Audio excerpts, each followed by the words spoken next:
नमस्कार, मैं दीपक सर। काफ़ी दिनों तक वीडियो नहीं बना पाए, कारण था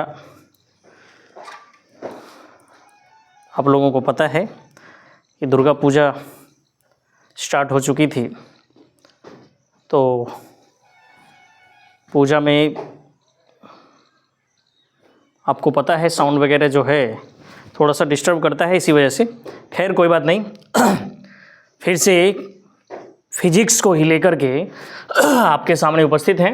हम लोग पहले पढ़ चुके हैं प्रकाश के परावर्तन के कुछ पॉइंट आउट को हम आपको पहले बता दिए थे कि पारदर्शी पदार्थ क्या होता है, अपारदर्शी क्या होता है, प्रकाश क्या होता है, प्रकाश स्रोत क्या होता है, प्रकीर्णन क्या होता है। ये सारी चीज़ें हम लोग पहले के वीडियो में पढ़ चुके हैं। आज हम लोग जानने वाले हैं कि प्रकाश के परावर्तन क्या है और परावर्तन के कुछ नियम जो होते हैं उस नियम को हम कैसे याद रखें। आपसे हम एक ही बात कहेंगे कि आप लोग कॉपी पेन लेकर के ज़रूर बैठें और पहले तो आप वीडियो को अच्छी तरीके से वॉच कर लें। उम्मीद है कि बोल करके ही आप जो सुन करके ही आपको अधिकांश याद हो जाएगा, लिखने की आवश्यकता नहीं पड़ेगी। लेकिन फिर भी अगर नहीं हो पाता है आपको याद, तो आप इसे लिख करके एक दो बार रिवाइज करेंगे तो आपको अच्छी तरीके से याद हो जाए। चलिए अब सीधे टॉपिक पे चलते हैं। लिखा है प्रकाश के परावर्तन से आप क्या समझते हैं। तो हम पहले भी आपको बताए थे, परावर्तन का मतलब क्या होता है? रिफ्लेक्शन, यानी कि लौटना। जब प्रकाश किसी वस्तु पर या किसी सतह पर पड़ती है तो पड़ने के बाद पुनः उसी दिशा में वापस लौट जाती है। इसी को हम लोग प्रकाश का परावर्तन कहते हैं। प्रकाश की किरण जब किसी सतह पर पड़ती है, सीधा सा याद रखना है, किसी भी सतह पर पड़ती है, किसी भी वस्तु पर पड़ती है तो पड़ने के बाद पुनः उसी दिशा में वो वापस लौट जाती है। इसी घटना को हम लोग कहते हैं प्रकाश का परावर्तन, जो कि आप पहले वाले वीडियो में भी जान चुके हैं। अब है दूसरा कि परावर्तन के नियम क्या हैं। ये क्या होता है नियम? तो होता क्या है भाई, जब प्रकाश की किरणें किसी वस्तु या किसी सतह पर पड़ती है तो वह कुछ नियमों का पालन करते हुए जो है वापस लौटती है। वैसे नहीं लौटती है, वो लौटती है, लेकिन फिजिक्स में उसका कुछ नियम होता है, कुछ रूल होता है, कुछ नियमों को छोड़ करके वो वापस लौटती है। इसी को हम लोग कहते हैं परावर्तन के नियम। यानी जो नियम, जिस नियम के साथ वो वापस लौटती है, उसी नियम को हम लोग कहते हैं परावर्तन के नियम, जो कि अभी हम लोग पढ़ने वाले हैं एक स्केच के माध्यम से कि वो नियम क्या होता है। फिर हम लोग पढ़ेंगे प्रतिबिंब, वास्तविक प्रतिबिंब और काल्पनिक प्रतिबिंब। तो चलिए आज हम वही समझते हैं कि किस नियमों का पालन करते हुए प्रकाश जो है वापस अपनी दिशा में लौट जाती है। तो समझिए, एक हमने स्केच बनाया है यहाँ पर, जो कि एक सीधी लाइन है। हम इसका नाम बोल सकते हैं ए डैश बी डैश, ए डैश बी डैश। ये एक सतह है, इसको हम लोग कहते हैं परावर्तक सतह। इसको क्या बोलते हैं भाई? परावर्तक सतह। अब अगर हम इसका नाम ले तो इसका नाम है ए डैश बी डैश। परावर्तक सतह क्या हो गया? ए डैश बी डैश। अब देखिए परावर्तक सतह में हमने क्या किया है। परावर्तक सतह का मतलब आप समझ लीजिए कि ये वो शीशा है, ठीक है, और उसके ऊपर से हमने इस पर रंग लगा दिया है, ये कलई कर दिया। इसको हम किताबी भाषा में कहते हैं कलई करना। कलई करना का मतलब एक तरफ से हमने इसमें पेंट कर दिया। आप घर में जो शीशा देखते होंगे, शीशा का एक सतह जो होता है, पीछे वाला भाग, वो रंगा हुआ होता है। अगर उसको नहीं रंगेगा तो वो पारदर्शी हो जाएगा, और पारदर्शी हो जाएगा फिर रिफ्लेक्शन काम नहीं करेगा, वहाँ पर कुछ हद तक करेगा, ज़्यादा नहीं करेगा। तो रिफ्लेक्शन जो है, मतलब परावर्तन जो है, वो हमें एक ऐसे सतह पे करना होता है, या एक ऐसे सतह पे होता है जिसका एक भाग रंगा हुआ हो। तो एक भाग हमने क्या कर दिया? कलई। और एक भाग जो है वो समतल है, यानी इधर वाला समतल है और इधर वाला रंगा हुआ है। तो ध्यान रखिएगा कि इसको हम क्या कहेंगे? परावर्तक सतह। इसका नाम क्या हो गया? ए डैश बी डैश। अब परावर्तक सतह कहते किसको हैं, ये सारा डेफिनेशन हम आपको बता देंगे। अब देखिए, हमने यहाँ पर एक रेज को, एक किरण को यहाँ पर दर्शाया है, और इस किरण का नाम हो सकता है ए ओ। किरण का नाम क्या हो सकता है? ए ओ। उसके बाद फिर एक और किरण हमने दर्शाया है जिसका नाम हो सकता है बी ओ, और इसी के बीच में एक रेखा आती है जिसका नाम है ओ एन। और इन सभी के बीच में दो कोण बनता है, एक कोण का नाम आई है और एक कोण का नाम आर है। जो कि अभी फिगर के माध्यम से आप देख रहे हैं। अब हम समझते हैं कि ये परावर्तक सतह क्या होता है। तो ध्यान से सुनिएगा, जिस सतह पर प्रकाश की किरणें आकर के पड़ती है उसी सतह को परावर्तक सतह कहते हैं। फिर से सुनिए, जिस सतह पर प्रकाश की किरणें, मान लीजिए प्रकाश यहाँ से आ रहा है और हम एक सतह है, तो यहाँ से आकर हमारे ऊपर पड़ रहा है, तो यहाँ पर जो पड़ता है प्रकाश की किरण, इसी में हम इसको क्या कह देंगे, सतह। या मान लीजिए यहाँ पर हम किरण को रोक लेते हैं, प्रकाश इधर से आ रहा है, तो इसको हम क्या कह देंगे, सतह। तो जिस पर प्रकाश की किरण आकर के पड़ती है उसको कहते हैं परावर्तक सतह। अब समझिए, ये किरण है आने वाली किरण और ये आकर के इस सतह पर पड़ रही है। तो इस किरण को जो आकर के इस परावर्तक सतह पे पड़ रही है इसको हम लोग बोलेंगे आपतित किरण। इसको क्या बोलेंगे, आपतित किरण। डेफिनेशन समझिएगा कि आपतित किरण कहेंगे किसको, सिंपल वे में, जब प्रकाश की किरण किसी माध्यम से आते हुए ध्यान रखना है, परावर्तक सतह पर पड़ती है तो उसी आने वाली किरण को हम आपतित किरण कहते हैं। आने वाली किरण को, यहाँ से देखिए ये किरण आ करके परावर्तक सतह पे पड़ रही है, इसीलिए हम इस किरण को क्या कह देंगे, आपतित किरण। सीधा सा बात याद रखिए, आने वाली किरण को आपतित किरण कहते हैं। रिफ्लेक्शन कब होगा, परावर्तन कब होगा, जब प्रकाश की किरण आएगी तभी ना वापस लौट के जाएगी। तो जब प्रकाश की किरण आ जाए और सतह पे पड़े तो उसी आने वाली किरण को हम लोग कहते हैं आपतित किरण। तो समझ में आ गया होगा, उम्मीद है। आपतित किरण को हम यहाँ पे इंडिकेट करते चलते हैं थोड़ा सा। आपतित किरण को हम नाम दे सकते हैं क्या, AO। इसको क्या बोल सकते हैं, AO। यहाँ से याद रखेंगे आप, आसान हो जाएगा। फिर समझिए, अब होता क्या है, ये प्रकाश की किरण यहाँ आई और सतह पे पड़ी और पड़ने के बाद ये फिर देखिए उसी दिशा में वापस लौट गई, इधर से आई और इधर वापस लौट गई। तो जब प्रकाश की किरण किसी सतह पर पड़ने के बाद पुनः उसी दिशा में वापस लौट जाए तो उसे हम कहते हैं परावर्तित, इसे कहेंगे परावर्तित किरण। इसे क्या कह देंगे भाई, परावर्तित किरण। अब इसको समझ लीजिए, जब प्रकाश की किरण किसी सतह पर पड़ने के बाद पुनः उसी दिशा में वापस लौट जाए तो वापस लौटने वाली किरण को कहते हैं परावर्तित किरण।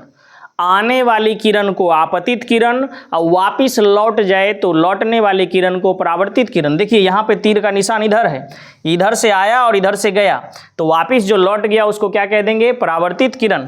परावर्तित किरण को आप क्या इंडिकेट कर सकते हैं, परावर्तित किरण को आप बोल सकते हैं BO या OB, जो बोलना चाहे कोई दिक्कत नहीं है। वापिस लौट गया तो ये हो गया आपका परावर्तित, आ रहा है तो आपतित। अब समझिए, इसके बीच में एगो सीधा लंब खींचा गया है। किसी भी सतह पर एक लंब जरूर होता है। लंब मतलब सीधा, यानी कोई भी चीज किसी एक सीधे चीज पर टिका रहेगा। जैसे हम लोग भी टिके हुए हैं दोनों पैर पे, तो दोनों पैर किस तरह काम कर रहा है, लंब की तरह। तो ध्यान से समझिएगा, आपतित किरण और परावर्तित किरण के बीच में एक बिंदु है। इस बिंदु का नाम है आपतन बिंदु। क्या नाम है, आपतन बिंदु। समझिए इसको, आपतित किरण और परावर्तित किरण। आपतित किरण किसी न किसी पॉइंट पे तो आके मिलेगा ना, तो जिस पॉइंट पे, जिस बिंदु पर आपतित किरण आकर के मिलती है उसी बिंदु को कहते हैं आपतन बिंदु। यानी आपतित किरण और परावर्तित किरण जिस बिंदु पर हो उसी बिंदु को कहते हैं आपतन बिंदु। अब समझिए, आपतन बिंदु पर से जो लंब खींचा जाता है इसे हम लोग कहते हैं अभिलंब। इसको क्या कहते हैं, अभिलंब। ध्यान से समझते रहना है। ये जो आपतन बिंदु है, आपतन बिंदु पर से जो सीधा लंब खींचा गया है उसका नाम है क्या, अभिलंब। समझते रहना है। फिर से एक बार समझिए, जिस सतह पर आकर के प्रकाश की किरण पड़ेगी उसको कहेंगे परावर्तक सतह, और जब किरण आएगी परावर्तक सतह के ऊपर तो उसको कह देंगे आपतित किरण, और जब किरण परावर्तक सतह पर पड़ करके वापस लौट जाए तो उसको कह देंगे हम परावर्तित किरण। और जिस बिंदु पर आपतित किरण परावर्तक सतह के जिस बिंदु पर आकर मिलती है उसको कहते हैं आपतन बिंदु। आपतन बिंदु पर खींचा गया जो लंब है उसको कहते हैं अभिलंब। अब समझिए, यहां पर एक कोण बन रहा है और यहां पर भी एक कोण बन रहा है, तो आपतित किरण और अभिलंब के बीच, ध्यान से समझिएगा, ये आपतित किरण और ये अभिलंब, इसके बीच में एगो कोण बना है। इस कोण का नाम होता है आपतन कोण। इसको हम क्या कहेंगे? आपतन कोण। ध्यान से समझिएगा, आपतित किरण और अभिलंब के बीच बने कोण को आपतन कोण कहते हैं। अब समझिए, परावर्तित किरण और अभिलंब के बीच में भी एगो कोण आप बनते हुए देख रहे हैं, इसको हम लोग कह देंगे परावर्तन कोण। याद रखना, बहुत ही हल्का है ये, इसको हम क्या कह देंगे? परावर्तन कोण। कैसे याद रखेंगे? इसका सिंपल सा तरीका है याद रखने का।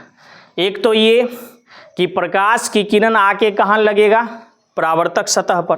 परावर्तक सतह के किसी बिंदु पर आपतन बिंदु। प्रकाश की किरण आ रही है, आपतित किरण। प्रकाश की किरण वापस जा रही है, परावर्तित किरण। आपतन बिंदु पर से जो लंब खींचा गया है, अभिलंब कह देंगे उसको। अब समझ रहे हैं कि आपतित किरण और अभिलंब के बीच में जो कोण बना है, इसको हम कहते हैं आपतन कोण। और परावर्तित किरण और अभिलंब के बीच में जो कोण बना है, इसको कहते हैं परावर्तन कोण। अभिलंब का नाम अगर लिखना है तो हम यहाँ से लिख सकते हैं कि अभिलंब हमारा क्या हो जाएगा भाई?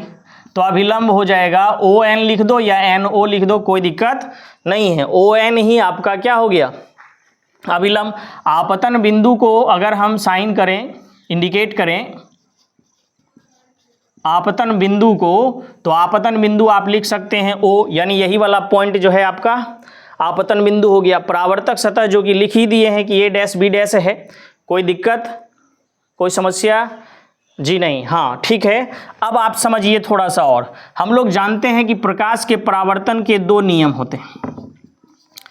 परावर्तन के 2 नियम होते हैं, ये आप याद करते रहते हैं और ये हर बोर्ड एग्जाम में शुरुआती में पूछा जाता है साइंस में कि परावर्तन के कितने नियम होते हैं। तो प्रकाश के परावर्तन के 2 नियम होते हैं। कई बार सब्जेक्टिव में आपसे पूछ लेता है कि परावर्तन के जो 2 नियम होते हैं वो कौन कौन से होते हैं, इसको समझाइए जरा। तो अब आप इसको समझिए, परावर्तन के नियमों को ठीक ढंग से सुनिए, समझ में आ जाएगा। परावर्तन के 2 नियम होते हैं। अब पहला नियम क्या है वो समझिए। पहला नियम है आपतित किरण, परावर्तित किरण और आपतन बिंदु पर खींचा गया लंब तीनों एक ही तल में होता है। एक ही तल का मतलब होता है कि एक ही साइड में होता है। या तो ये नीचे होगा, अगर हम इसको ऊपर बनाएंगे तो ऊपर भी हो सकता है, अगर इसको दाएं साइड में बनाएंगे तो दायां भी हो सकता है, अगर हम इसे बाएं साइड में बनाएंगे तो बाएं साइड में भी हो सकता है। लेकिन ये जिधर रहेगा ये तीनों के तीनों एक ही साइड में रहेगा। कौन कौन? आपतित किरण एक ही तरफ दिख रहा है आपको, आपतित किरण, परावर्तित किरण और अभिलंब। तो इसका पहला नियम यही होता है कि आपतित किरण, ध्यान से सुनिएगा, आपतित किरण, परावर्तित किरण और आपतन बिंदु पर खींचा गया लंब, खींचा गया लंब तीनों एक ही तल में होता है। एक ही तल में होता है। इसका डेफिनेशन है, बहुत ही सिंपल है, लिखने से ज़्यादा क्या है, अगर आप इसको 2 से 3 बार बोल करके समझ लीजिए तो ज़रूरत नहीं पड़ेगा आपको याद करने का।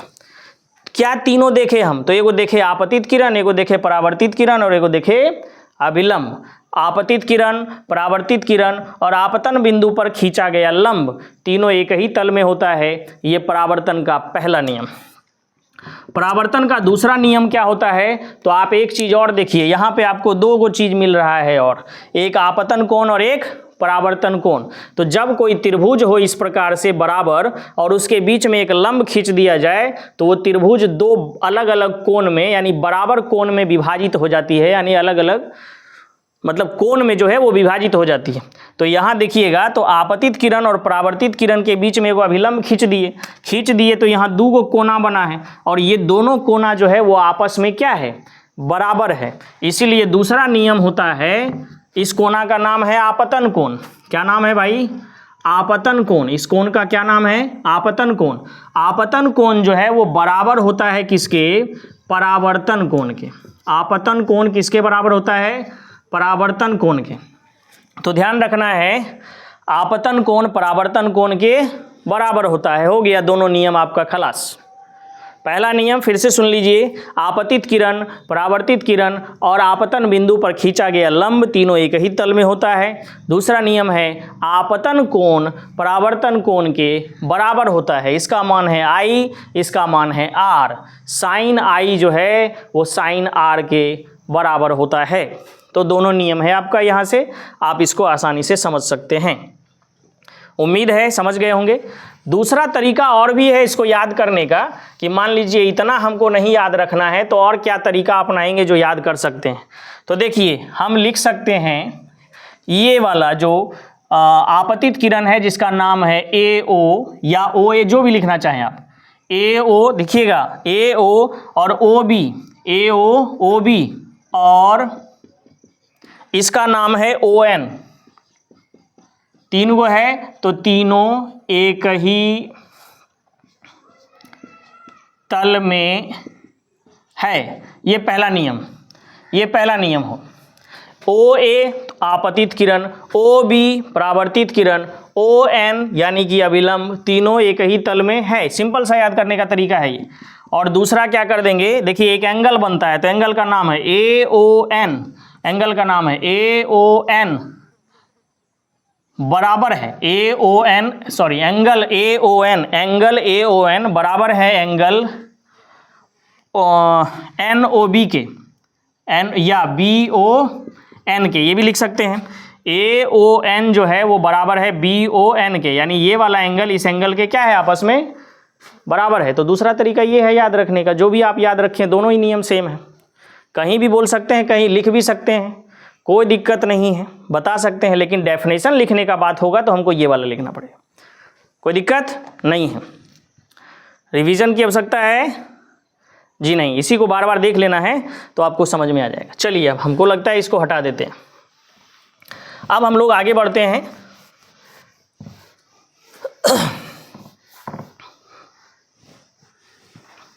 अब देखिए अगला है प्रतिबिंब किसे कहते हैं। प्रतिबिंब को समझिए। प्रतिबिंब का मतलब होता है, अंग्रेजी में इसे कहते हैं इमेज, फोटो, ठीक है, तस्वीर, जो कहना चाहें कह सकते हैं, उसी को प्रतिबिंब कहा जाता है। जैसे कैमरा है, कैमरा जो जिसको हम लोग कैमरा बोलते हैं, कैमरा को हिंदी में कहते हैं प्रतिबिंब पेटी। प्रतिबिंब पेटी कैमरा को हिंदी में बोला जाए। तो वह प्रतिबिंब पेटी क्या मतलब, क्या प्रतिबिंब को संजो करके रखने वाला स्थान को हम प्रतिबिंब पेटी कहते हैं। तो प्रतिबिंब होता क्या है पहले तो ये समझिए। किसी बिंदु स्रोत से आती हुई प्रकाश की किरणें, फिर से समझिएगा, किसी बिंदु स्रोत से आती हुई प्रकाश की किरणें दर्पण से परावर्तन के बाद, यहां समझिए कि बिंदु स्रोत है जहां से प्रकाश निकल रहा है, प्रकाश निकल रहा है, ठीक है, यहां से प्रकाश निकल के इधर की ओर आ रहा है। तो किसी बिंदु स्रोत से आती हुई प्रकाश की किरणें, और यहां पे समझ लो कि दर्पण है, दर्पण यानी कि समतल सतह है, यहां पर आने के बाद किसी बिंदु स्रोत से निकलकर प्रकाश की किरणें दर्पण से परावर्तन के बाद जिस बिंदु पर आकर के मिलती है, जिस बिंदु पर आकर के मिलती है या जिस बिंदु से आती हुई प्रतीत होती है, उसे उस बिंदु स्रोत का प्रतिबिंब कहते हैं। समझिए, प्रकाश की किरणें या प्रकाश स्रोत जब निकलती है तो निकलने के बाद दर्पण पर पड़ती है, दर्पण पर पड़ने के बाद रिफ्लेक्ट होती है, यानी कि परावर्तित होती है। तो परावर्तित जो होती है, तो परावर्तित होने के बाद जिस बिंदु पर या तो आके मिलती है या बिंदु से आती हुई प्रतीत होती है, उसे ही हम उसे हम प्रतिबिंब कहते हैं। इसको फिर से सुनिए डेफिनेशन को। किसी बिंदु स्रोत से आती प्रकाश की किरणें दर्पण से परावर्तन के बाद जिस बिंदु पर मिलती है या जिस बिंदु से आती हुई प्रतीत होती है, उसे हम प्रतिबिंब कहते हैं। उम्मीद है समझ में आ गया होगा। निकला प्रकाश हम है दर्पण, निकल करके हमसे टकराया और टकराने के बाद वापस लौटा, फिर से समझिए, आया और वापस लौटा, लौटने के बाद किसी एक बिंदु पर वो मिलेगा। जैसे हम लोग फोटो खींचते हैं, तो फोटो खींचते हैं तो आप देखते होंगे कि हम इधर भी खड़े हैं और कैमरा जब होता है तो कैमरा में भी आ जाते हैं। तो कैसे आ जाते हैं? तो रिफ्लेक्शन के कारण आते हैं कि हम यहाँ हैं, कैमरा हमको देख रहा है, रिफ्लेक्ट हुए, कैमरा में पहुँच गए। बात समझे? कैमरा में वास्तविक रूप से हम दिख रहे हैं, तो वास्तविक रूप से दिख रहे हैं तो आप क्या दिख रहे हैं, आपका क्या दिख रहा है? तो आपका इमेज दिख रहा है, उसी को हम लोग प्रतिबिंब कहते हैं। प्रतिबिंब के दो प्रकार होते हैं, एक होता है वास्तविक प्रतिबिंब और एक होता है काल्पनिक प्रतिबिंब। तो वास्तविक और काल्पनिक को भी आप इसी में से समझिए, प्रतिबिंब में ही दोनों का आंसर छिपा हुआ होता है। वास्तविक प्रतिबिंब किसे कहते हैं ये समझिए।